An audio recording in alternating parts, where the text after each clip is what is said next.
El cuerpo bajo el poder de la cruz. Ella no gritó. Eso fue lo primero que le sorprendió. En la estrecha habitación sobre la taberna olía a sudor, vino y miedo. Abajo aún cantaban, de forma burda, desafinada, con esas palabras que solo se dicen cuando se cree que Dios no escucha. Y aquí, en la oscuridad, una mujer joven miraba al techo y guardaba silencio mientras el hombre, recién vuelto de la guerra, intentaba demostrarse a sí mismo que seguía vivo. Así era la vida sexual en la España medieval, no como amor, no como pasión de baladas, sino como consecuencia de la guerra, el miedo y el poder. Cuando la Iglesia sabía todo sobre el cuerpo. En la España medieval se hablaba de sexo constantemente, pero solo en susurros, y casi siempre con miedo. La Iglesia sabía cuándo, cómo y con quién te estaba permitido tocar. Los días prohibidos eran más que los permitidos. Ayunos, fiestas, conmemoraciones de santos, todo convertía el cuerpo en un campo minado de reglas interminables. El sexo solo estaba permitido dentro del matrimonio, y aún allí, no para el placer, sino por deber. Pero tras las puertas cerradas, esas reglas se rompían cada día, porque la vida real no cabía en los sermones. La guerra como afrodisíaco. Las guerras en España no cesaban. La reconquista, los conflictos fronterizos, las campañas contra los moros, las luchas internas entre linajes cristianos. Los hombres regresaban a casa con sangre bajo las uñas y un vacío por dentro. Después de la guerra el cuerpo exigía una prueba. He sobrevivido. El sexo se convertía no en placer, sino en evidencia de vida. Por eso, tras las campañas, las tabernas se llenaban. Por eso las mujeres sabían, la victoria era su momento más peligroso. La mujer no era débil, era un riesgo. Las mujeres de la España medieval entendían bien las reglas del juego.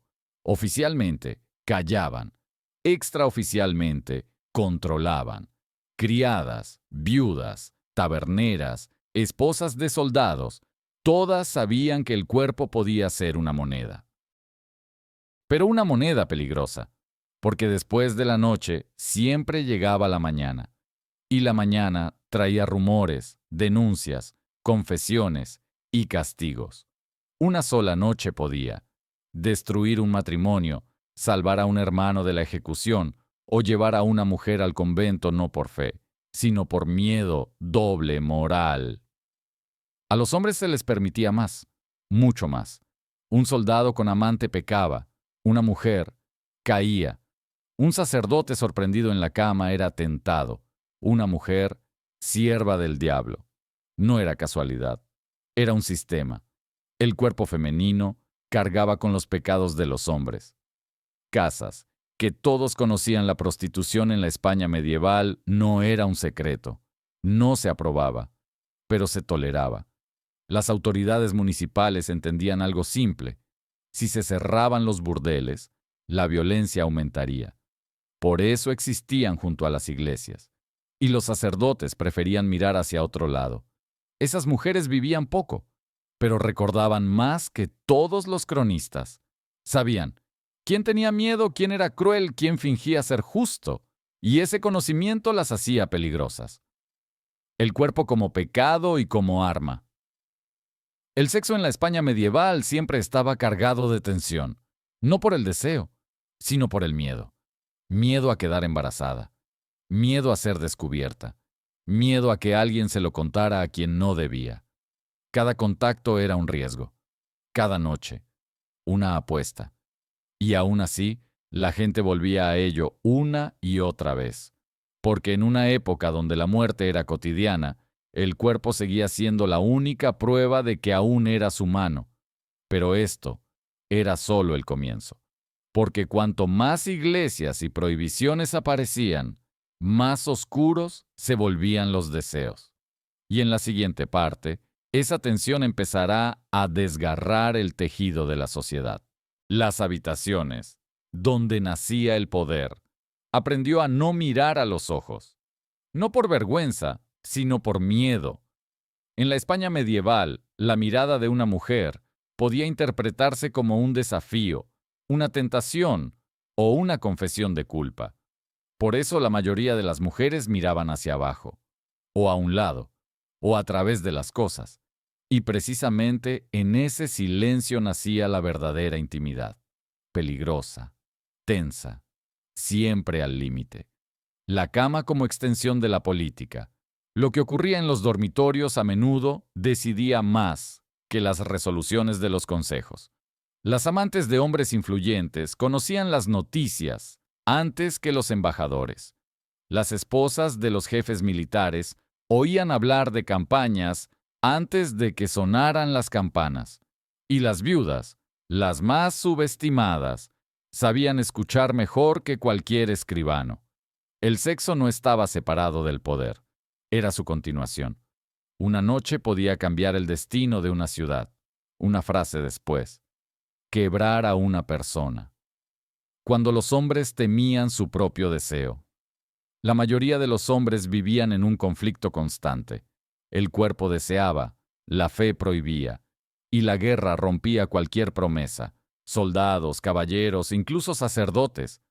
Todos sabían lo que era una noche seguida por la vergüenza. Pero la vergüenza no detenía, solo obligaba a buscar justificaciones. Algunos iban a confesarse, otros a otra mujer, otros a una nueva campaña, un matrimonio sin romance. El matrimonio medieval rara vez tenía algo que ver con el amor. Era un contrato, sobre tierras, sobre herencias, sobre alianzas. La mujer cumplía a menudo el papel del deber, el hombre el del propietario. El placer era un bono accidental, no un objetivo. Por eso las relaciones extramatrimoniales eran tan comunes. Daban la ilusión de elección, la ilusión de control, la ilusión de que el cuerpo aún te pertenecía. El convento, no siempre una huida. Muchas mujeres acababan en conventos no por fe, sino por necesidad. Un embarazo no deseado, rumores, un matrimonio roto, un amante peligroso. El convento ofrecía refugio, pero no libertad.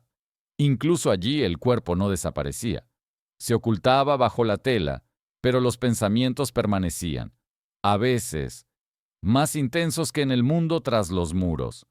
El sexo como forma de supervivencia. Para muchas mujeres, la intimidad no era una elección, sino una estrategia para alimentar a los hijos, para proteger a la familia, para sobrevivir después de la guerra. No las llamaban heroínas, las llamaban pecadoras, pero eran ellas quienes sostenían la vida cotidiana de las ciudades. La noche que dejaba huellas. Después de cada noche así, algo cambiaba. Alguien se volvía más valiente, alguien más cruel, alguien más silencioso. El sexo en la España medieval nunca fue neutral. Dejaba huellas, no en el cuerpo, sino en la memoria. Y con cada nueva prohibición, esas huellas se volvían más profundas. En la siguiente parte, estos deseos y miedos dejarán de ser privados. Saldrán a las calles, a los tribunales, a las listas y los castigos. Y entonces, el cuerpo dejará de ser solo un pecado y se convertirá en prueba de culpabilidad. Cuando el cuerpo se convertía en prueba, las campanas no sonaban para la oración, sonaban para reunir. En la España medieval eso significaba solo una cosa. Alguien había cruzado la línea. No en el campo de batalla, no con armas, sino en el silencio de un dormitorio donde no había testigos, salvo Dios y el miedo humano. Ahora el cuerpo se convertía en un problema, y había que explicarlo. Cuando el deseo salió a las calles durante mucho tiempo, el sexo fue un asunto privado, pecaminoso, peligroso, pero oculto. Sin embargo, con el fortalecimiento del poder de la Iglesia y de los tribunales, el deseo dejó de ser algo personal. Empezaron a contarlo, a registrarlo, a castigarlo. ¿Quién con quién? ¿Cuándo? ¿Por qué sin matrimonio? ¿Por qué sin permiso? ¿Por qué en general? Aparecieron listas, aparecieron denuncias, Aparecieron testigos, a menudo aquellos que temían acabar en ellas. La Inquisición no empezaba con el fuego. Empezaba con rumores, con miradas, con preguntas formuladas como si fueran casuales. ¿Por qué no está casada? ¿Por qué él la visita tan a menudo? ¿Por qué esta mujer guarda más silencio del debido? La sexualidad se convirtió en un marcador de deslealtad. Si no encajabas en la norma, te volvías sospechoso. Y la sospecha en aquellos tiempos era más terrible que cualquier pecado. La confesión como arma. La Iglesia aprendió a usar la vergüenza. La confesión dejó de ser purificación. Se convirtió en un instrumento de control. A la gente se le enseñó a hablar del cuerpo, pero solo de la manera conveniente para el poder, a arrepentirse del deseo, a negar el placer, a llamar a la debilidad amor, y cuanto más prohibiciones aparecían, más personas se quebraban, porque es imposible vivir en guerra constante con el propio cuerpo. Las mujeres que sabían demasiado a quienes más se temía eran a las que guardaban silencio. Viudas, antiguas amantes, mujeres de burdeles, aquellas que habían visto a los hombres sin armadura, no solo físicamente, conocían la verdad. Y la verdad era peligrosa, por eso las hacían desaparecer, mediante matrimonios que no deseaban, mediante conventos, mediante el destierro o mediante una reputación imposible de limpiar, no las quemaban de inmediato, las borraban lentamente. El sexo como crimen sin víctimas. La paradoja de la España medieval era simple. Todos lo hacían, pero todos fingían que no. Todos sabían que las reglas se rompían, y todos temían ser quienes fueran atrapados. Por eso la sociedad se volvió más cruel, no por la fe, sino por el miedo a ser el siguiente. Lo que quedó después, la vida sexual de la España medieval no desapareció. Simplemente se adentró más en la sombra. Se volvió más silenciosa, más cautelosa, más peligrosa. La gente aprendió a ocultar no solo sus deseos, sino a sí misma. Y esa fue la principal herencia de la época. La última verdad. La España medieval fue cruel no porque no conociera el amor, sino porque temía su fuerza. El cuerpo allí nunca fue solo un cuerpo. Fue prueba de pecado, instrumento de poder, causa de miedo, y lo único que recordaba a una persona que seguía viva. Y si hoy estas historias parecen lejanas, es solo porque hemos aprendido a hablar de ellas en voz alta.